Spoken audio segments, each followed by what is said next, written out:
జీవితంలో జరిగిన ఒక విషాద సంఘటన. పెన్సిల్ పట్టుకుని పేపర్ మీద రాస్తే రబ్బర్తో తుడిచేసేవాడిని. బలపం పట్టుకుని పలక మీద రాస్తే ఉమ్ముతో తుడిచేసేవాడిని.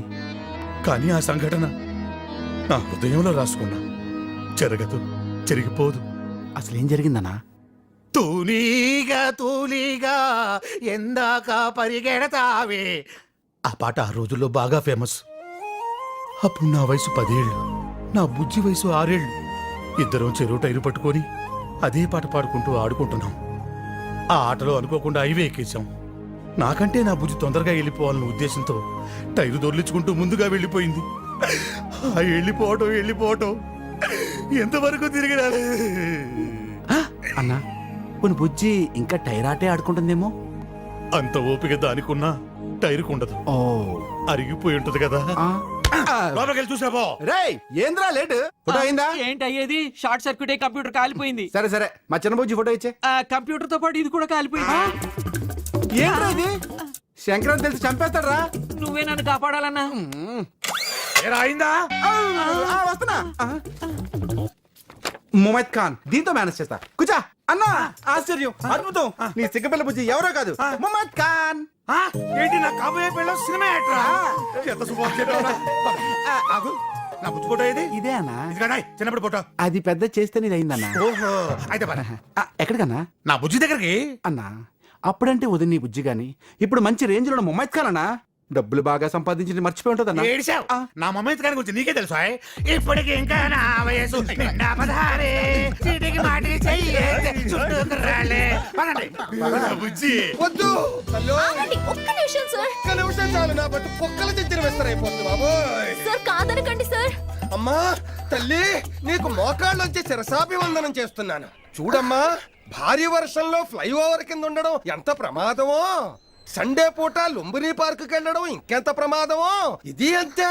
రౌడీజం మీద రీసెర్చ్ ఏంటమ్మా? అలా అనకండి సార్.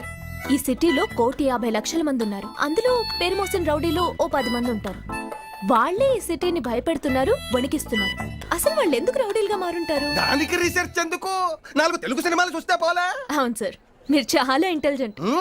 నువ్వు కూడా చాలా తెలివైన స్టూడెంట్వి. చెప్పగానే క్యాచ్ చేసేస్తావు. వస్తానే సార్, కాకపోతే వాళ్ళు దేనికి భయపడతారు, వాళ్ళ వీక్నెస్ ఏంటి తెలుసుకోవాలంటే నేను ఏ సినిమాలు చూడాలి? అలాంటి అవసరమైన విషయాలు ఏ సినిమాల్లోనూ ఉండవు. అవసరం లేకుండానే సుమోలు మాత్రం లేస్తూ ఉంటాయి. అందుకే రీసెర్చ్ చేస్తానంటున్నాను. కరెక్ట్, తప్పకుండా చేయాలి. అమ్మమ్మమ్మ, చేయకూడదు. ఎందుకు చేయకూడదు? ఎవరి గురించి మీ భయం? ఆ రౌడీల గురించా? కాదు. నా గురించా? కానే కాదు. మరెవరి గురించి? నా గురించి. మీ గురించా? మరి రేపు నీకేదైనా అయితే నన్ను తగులుకుంటారు. 1, 2, 14 టీవీలు కొత్తవి ఇంకో 4 వస్తున్నాయి. ప్రశ్నలతో కొల్లబడి చేస్తారు. ఆ అమ్మాయి రేప్ చేయబడింది, దాని మీద మీ స్పందన ఏంటి? దానికి కారకులెవరు? అసలు ఏ గ్రౌండ్స్ మీద ఆ అమ్మాయికి మీరు రీసెర్చ్ కి పర్మిషన్ ఇచ్చారు? ఆ అమ్మాయికి మీకు ఏంటి కనెక్షన్? మీకు రౌడీలకి ఏంటి కనెక్షన్? మీరు ఎందుకు పుట్టారు? పుట్టి ఏం పీకారు? ఎప్పుడు పోతారు? మేమేమైనా హెల్ప్ చెయ్యాలా? ఇలా కొల్లబడి చేస్తారు. నీకే నువ్వు బాగానే ఉంటావు, ఒత్తంటించి పోతావు, బాంబులో నేను పేలిపోతాను. వీసీ గారు ఇదంతా తెలిసి నా జాబ్ పీకేస్తారు. వీసీ సార్ ఓకే అన్నారు, జస్ట్ మీ పర్మిషన్ తీసుకోమన్నారు. ఈ మ్యాటర్ ఆఫీసులో చెప్పొచ్చుగా. అనవసరంగా 3 కిలోమీటర్లు పరిగెత్తించి 6 లీటర్ల చెమట కక్కించావు. అవసరమా? టికెట్ అరే గా జీప్ ఖరాబ్ అయి మస్త్ అయింది రా బాయ్. ఈ బస్సుడు ఎంత కుల్లం కుల్ల ఆరాంగుందో తెలుసా?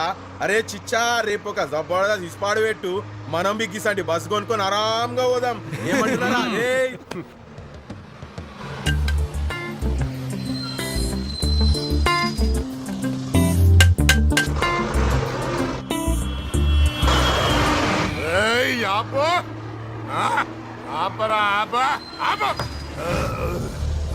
రైట్.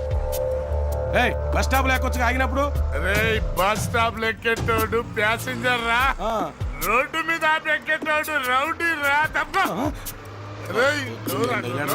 సీట్ ఖాళీ ఉంది, కూర్చో. ఖాళీ సీట్ లో కూర్చునేది రౌడీ కాదురా, సీటు ఖాళీ చేయించి కూర్చునేటాడు రౌడీ రా. ఏంద్రా ఏం చూస్తున్నారా? బస్సులా ముగ్గురికి జగయ్యాలి, ఒకటి కుంటోనికి, ఒకటి ముసలోనికి, నాలాంటి తాగుబోతోనికి. ఎందుకంటే మాకు బ్యాలెన్స్ ఉండాలి. అరే అరే, ఈ సీట్ బాగుందిరా. ఇదే సీట్. మటన్ షాప్ కి మ్యాక్ వచ్చి కూచిపూడి డాన్స్ చేయడం అంటే ఇదే.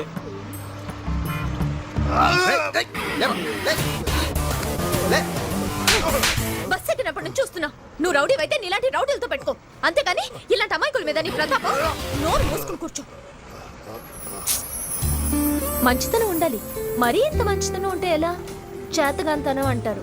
ఇలా ఉంటే ఈ సిటీలో బతకడం చాలా కష్టం. అవునరా, మనకి బతకడమే కష్టం, చంపడం చాలా ఈజీ కదా. తీసుకోండి, క్లీన్ చేసుకోండి.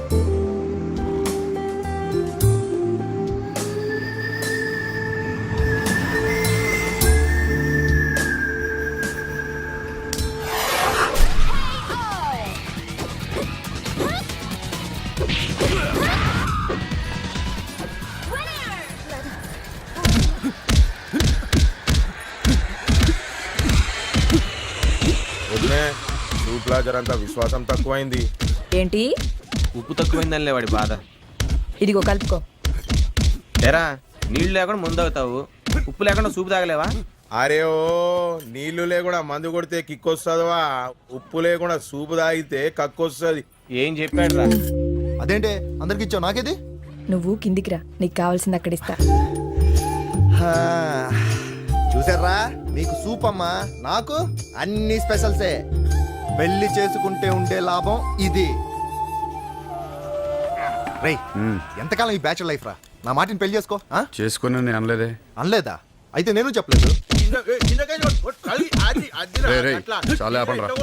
తీ.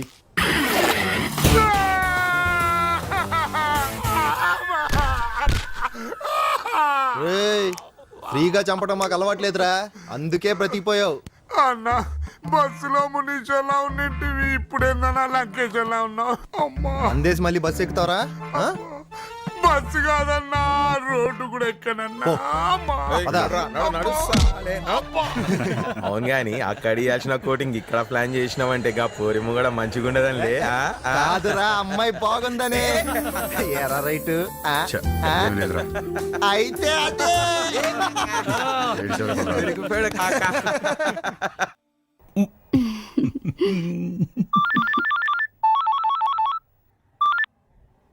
ఏంట ఎంత రాత్రి ఫోను? ప్రాణం పోతున్నట్లు? అంతకంటే ఎక్కువే, పదవి పోయేలా ఉంది. ఏమైంది? నేను ఈ పొజిషన్లో ఉండటానికి, నేను ఎలక్షన్లో గెలవడానికి చేసిన అక్రమాల మీద ఎవడో ఈసీకి ఫిర్యాదు చేశాడు. దాని మీద ఎంక్వైరీ చేసి ఒక ఆఫీసర్ రిపోర్ట్ తయారు చేశాడు. అది కానీ ఢిల్లీ చేరితే నా పదవి పోవటమే కాదు, నేను జీవితాంతం జైల్లో ఉండవలసి వస్తుంది. మ్యాక్సిమం మాట్లాడి సెట్ చెయ్యి, వినకపోతే వాడిని సెటిల్ చెయ్యి. వాడి చావు మాత్రం మర్డర్లా ఉండకూడదు. నువ్వేం టెన్షన్ పడకు, నేను సెటిల్ చేస్తా. హలో. రేపు మినిస్టర్ ఫైల్ ఢిల్లీ వెళ్ళకూడదు. ఎవరు మాట్లాడేది? కాసిం భాయ్. నీకు తెలియదని అనుకోను. సిన్సియారిటీని, సీనియారిటీని జీతం పెరగడానికి, జీవితం పెరగడానికి ఉపయోగించుకోవాలి, కానీ నీలా త్వరగా పైకెళ్ళడానికి కాదు. చేసిన తప్పును సరిదిద్దుకోకుండా మళ్ళీ తప్పు చేసే నీలాంటి వాళ్ళని నిల్చోబెట్టి కాల్చేయాలన్నదే నా పాలసీ. నీకు నిజంగా కాసిం భాయ్ అంటే ఎవడో తెలియదని ఇప్పుడు అర్థమైంది. ఇక్కడ ఎక్స్క్యూజ్ మీ, రైట్ ఇల్లు ఎక్కడ? రైట్ ఇంటి ముందు దిగి రైట్ ఇల్లు ఎక్కడా అని అడుగుతున్నావా? అదే ఇల్లు. Thank you. Okay okay. Hello hello, ఎవరు నువ్వు? ఫోన్లో పిలిచినట్టు అలా పిలుస్తున్నావేంటి? ఎవరు కావాలి నీకు? రైట్ రైట్ కావాలి. ఒక్క నిమిషం ఉండు, పిలుస్తాను.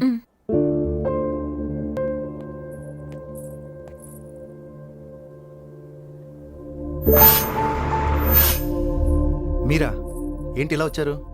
మ్యాటర్ ఏంటి? Love matter. లవ్ మ్యాటరా? ఇటు నుంచి అనుకున్నా, అటు నుంచి కూడా ఉందా? ఏంటి కథ?